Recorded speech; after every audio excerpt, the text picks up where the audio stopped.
오늘 우리에게 주신 말씀은 요한복음 6장 16절에서 29절의 말씀입니다. 요한복음 6장 16절에서 29절의 말씀입니다. 제가 가지고 있는 성경 신약 152면에 있습니다. 152면쯤에 있는 요한복음 6장 16절에서 29절의 말씀을 우리 한 목소리로 합독하도록 하겠습니다. 저물매 제자들이 바다에 내려가서 배를 타고 바다를 건너 가버나움으로 가는데 이미 어두웠고 예수는 아직 그들에게 오시지 아니하셨더니 큰 바람이 불어 파도가 일어나더라.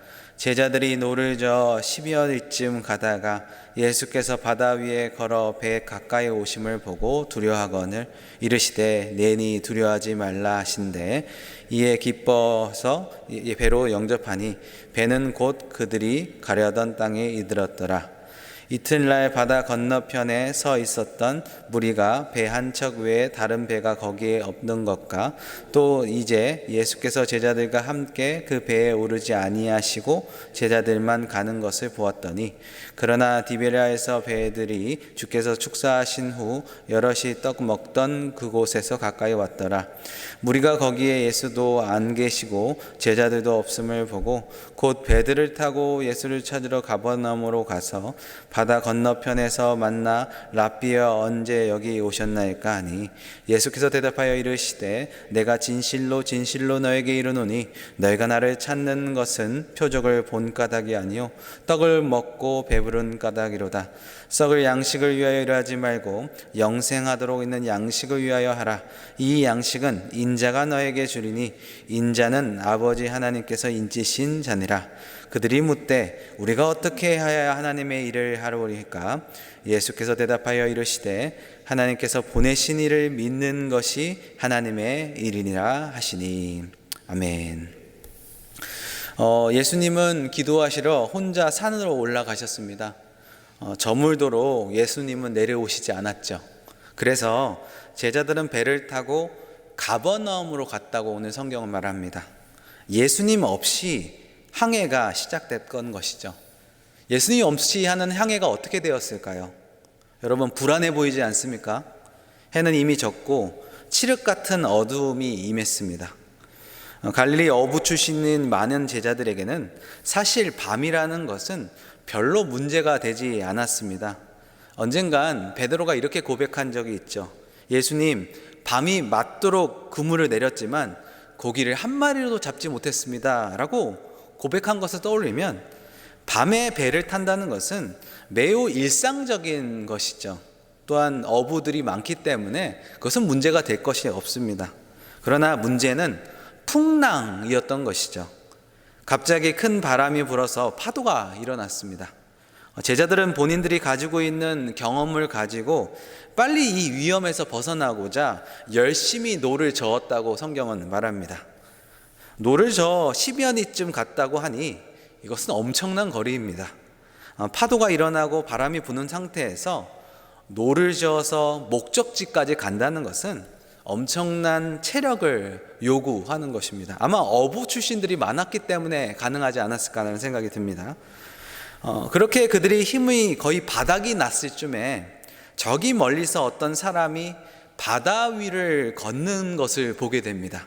아마 그들은 바다의 유령이라고 생각했던 것 같습니다. 왜냐하면 호수나 바다에 저마다 전해지는 전설이 있잖아요. 갈릴리 호수에서도 전해지는 전설이 있었겠죠. 유령 같은 이야기가 전해졌을 것입니다. 그래서 그들은 단단히 겁을 집어먹었죠. 넋이 나간 채 다가오는 그 물체를 바라보고 있을 때 제자들의 모습이 우리가 상상이 가지 않습니까? 그런데 배 가까이 다가오는 그 그림자로부터 익숙한 음성이 들립니다. 20절인데요. 내니 두려워하지 말라. 바로 우리 예수님이셨던 것이죠. 그래서 그들의 표정이 바뀝니다. 예수님이라는 그것을 알아듣고 그들은 뛸 듯이 기뻤을 것입니다. 희망이 생겼을 것입니다. 그래서 그들은 예수님을 배 쪽으로 영접을 하죠. 그리고 그들이 가려고 했던 목적지에 무사히 도착했다고 성경은 말하고 있습니다. 이 이야기는 요한이 기록한 요한의 7번째 표적 중에 5번째 표적입니다. 다른 표적들에 비해서 매우 짧게 다루고 있는데요.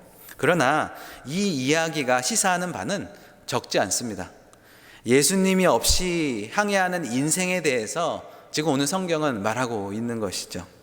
그들에게는 어두움이 덮칩니다. 어두움은 혼돈의 세력, 죽음의 세력을 의미하죠.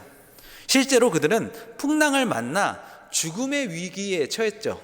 그때 나타나신 분이 누구시죠? 바로 우리 구원자 예수 그리스도이십니다. 홀로 외롭고 위험한 항해를 하고 있을 때 우리를 구원하실 분은 바로 우리 예수님밖에 없다는 것을 오늘 본문을 통해서 말하고 있는 것이죠. 우리를 위해서 그 풍랑을 뚫고 우리의 삶의 현장에 찾아오실 수 있는 사람은 누구입니까? 바로 오직 예수님밖에 없다는 것입니다. 그분을 만난 우리는 모든 어두움이 사라지고 기쁨이 충만해진다는 것이죠. 예수님을 만난 감정은 기쁨 그 외에 다른 것이 아닙니다.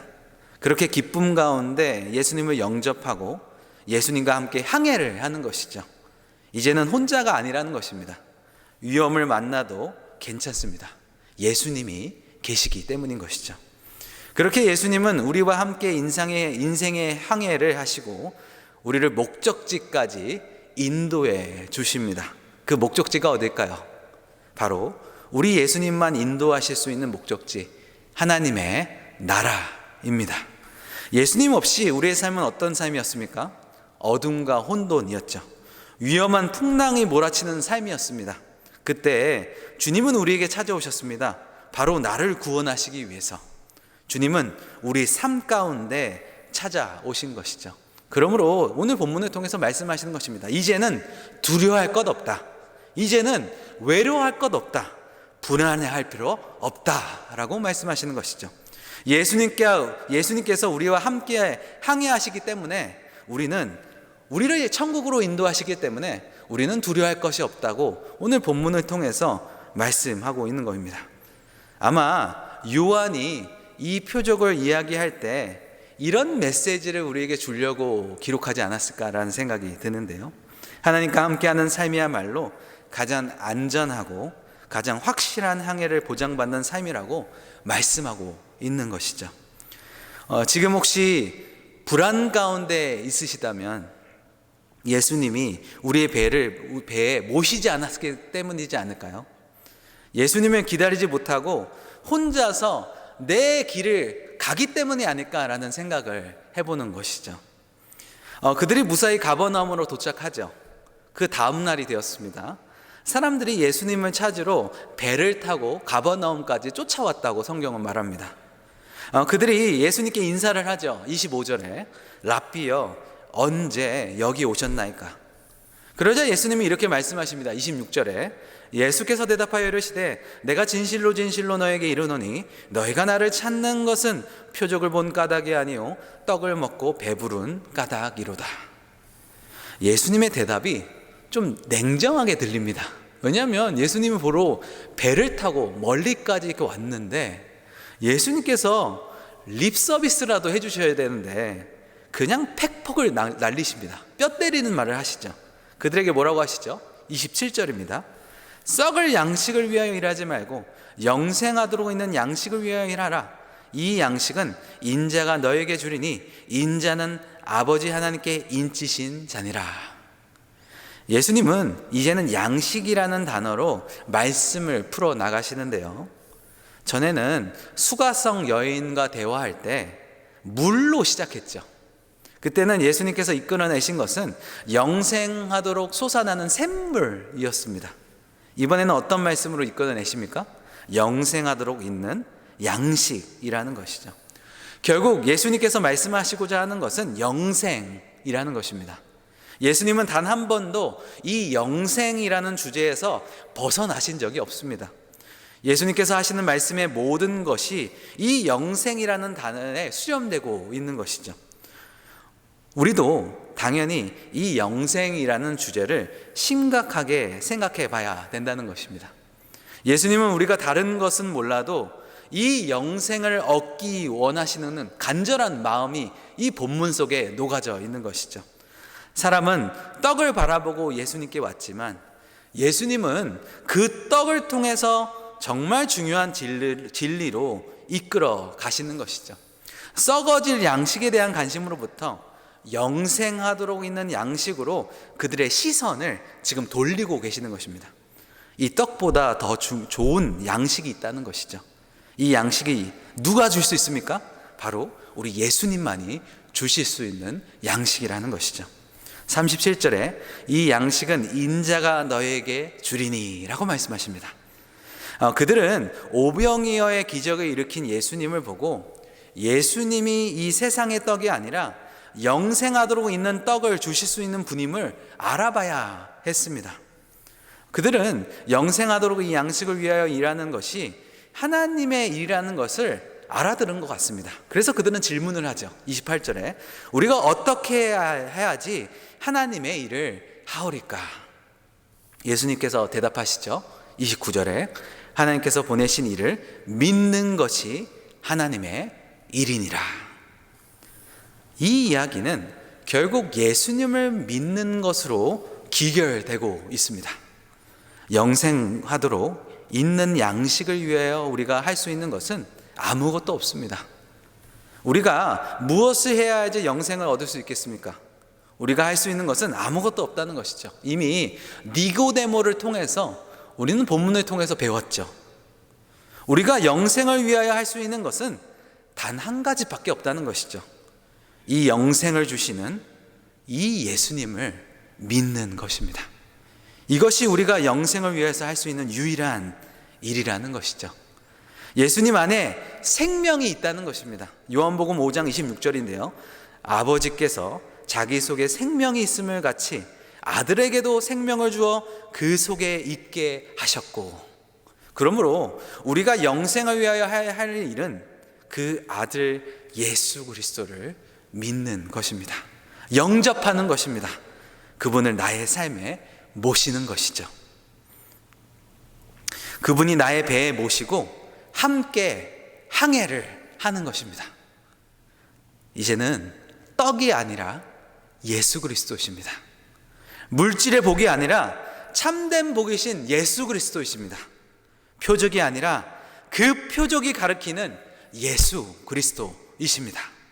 오늘 예수님을 우리의 삶에 모시고 그분과 함께 항해를 하면서 영생을 삶을 누리시는 우리 모든 성도님들이 되시길 주님의 이름으로 축원해 드립니다. 같이 기도하겠습니다. 주님 감사합니다. 어둠과 풍랑이 몰아치는 우리 삶 속에 찾아오셔서 감사드립니다. 사람이 떡으로만 사는 것이 아님을, 썩어질 양식을 위해서 사는 존재가 아님을 알려주시니 감사드립니다. 하나님, 그 어떤 것보다 예수님을 구할 수 있도록 우리에게 은혜를 베풀어 주시옵소서. 그 무엇보다 예수님을 모시게 하여 주시옵소서. 그래서 주님과 함께 하나님의 나라를 이룰 수 있는 은혜와 은총을 우리에게 베풀어 주시옵소서. 그렇게 하실 주님을 찬양하며 예수님의 이름으로 기도합니다. 아멘.